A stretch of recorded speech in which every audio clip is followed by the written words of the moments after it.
Evangelistas anônimos.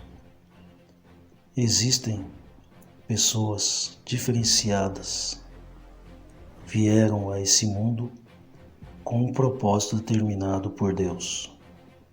Essas pessoas têm fraquezas e imperfeições como qualquer ser humano.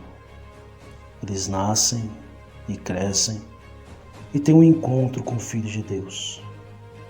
Conhecem o seu verdadeiro Evangelho e se libertam de sistemas e rituais religiosos falsos, porque os que amam a verdade são atraídos para a verdade. Cristo é a verdade e Deus Pai também é. Ninguém pode ir ao Filho se o Pai não conceder. E isto é concedido somente aos que buscam a verdade. Os que seguem a Cristo e o seu verdadeiro Evangelho não são levados a qualquer vento de doutrina, pois conhecem bem a voz de seu Mestre através das Escrituras Sagradas. Esses são evangelistas anônimos, aonde seus nomes não são revelados, porque se consideram apenas uma sombra para que Jesus Cristo apareça e as almas sejam salvas através do verdadeiro Evangelho apostólico primitivo. Numa época primitiva, pós a ressurreição e ascensão de Cristo, numa época onde a tecnologia estava em um papel e uma tinta, a escrita, onde Deus levantou homens que tinham um passado escurecido pelo pecado, foram diferenciados através do Messias. A era messiânica mudou a história humana. Evangelistas anônimos que anunciavam a mensagem de Cristo e escreviam. Uns escreviam os evangelhos e outros cartas. Homens inspirados pelo Espírito Santo, e os cristãos aguardavam ansiosos as cartas dos apóstolos que muitas das vezes levavam meses para chegar a eles. E quando chegava, era lido a todos que se alegravam e eram consolados pela verdade das palavras que eram escritas por homens, mas inspirados por Deus. E confesso que, lendo suas cartas, não encontrei pregações de promessas de carro, casa, prosperidade financeira e reino terrestre, mas palavras que estruturavam os cristãos a não se conformarem com esse mundo.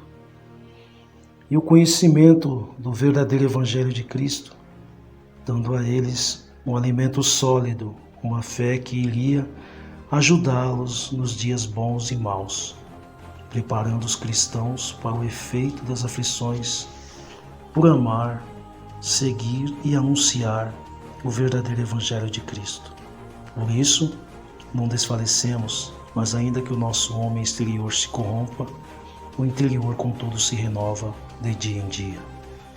Porque a nossa leve e momentânea tribulação produz para nós um peso eterno de glória muito excelente, não atentando nós nas coisas que se veem, porque as que se veem são temporais e as que se não veem são eternas. Porque sabemos que se a nossa casa terrestre deste tabernáculo se desfizer, temos de Deus um edifício, uma casa não feita por mãos, eterna nos céus. 2 Coríntios 4, verso 16 em diante. Neste século, a escrita está na digitação de nossos dedos. A tecnologia veio e trouxe o mal para os que amam o mal e o bem para os que amam o bem. Uns usam esse meio tecnológico influenciando pessoas para a perdição, até aqueles que se dizem religiosos, onde seus pecados estão escondidos por detrás de uma cortina para manter suas aparências. Limpam o copo por fora e no interior deixam sujos. Como o próprio Cristo disse, convertem pessoas a um falso evangelho e os tornam 2 vezes filhos do diabo, ensinando a amarem e buscarem as heresias. Muitos escolhem seus próprios mestres para que sejam justificados e aprovados seus desejos pecaminosos. Querem beber o leite do falso evangelho e rejeitam o alimento sólido que é o verdadeiro Evangelho de Cristo. Mas há pessoas que farão a diferença através de Cristo nesse mundo. Evangelistas anônimos que não se importam que os seus nomes sejam desconhecidos, aonde fazem Cristo aparecer e se transformarem em sombras. Anunciam o Evangelho com o objetivo de salvar almas. Evangelistas anônimos que trabalham para o seu sustento e de sua família. Evangelistas anônimos que são pobres, mas repartem o pouco que têm com o que não tem nada. Anunciam o verdadeiro Evangelho de Cristo com a sua voz e escrevem suas cartas. Nessa era tecnológica, você se tornará uma caneta na mão de Deus para escrever as verdades das Escrituras nos corações dos que crerão e se converterão para Cristo, sendo assim eles eternizados no seu reino de glória nos céus. Amém.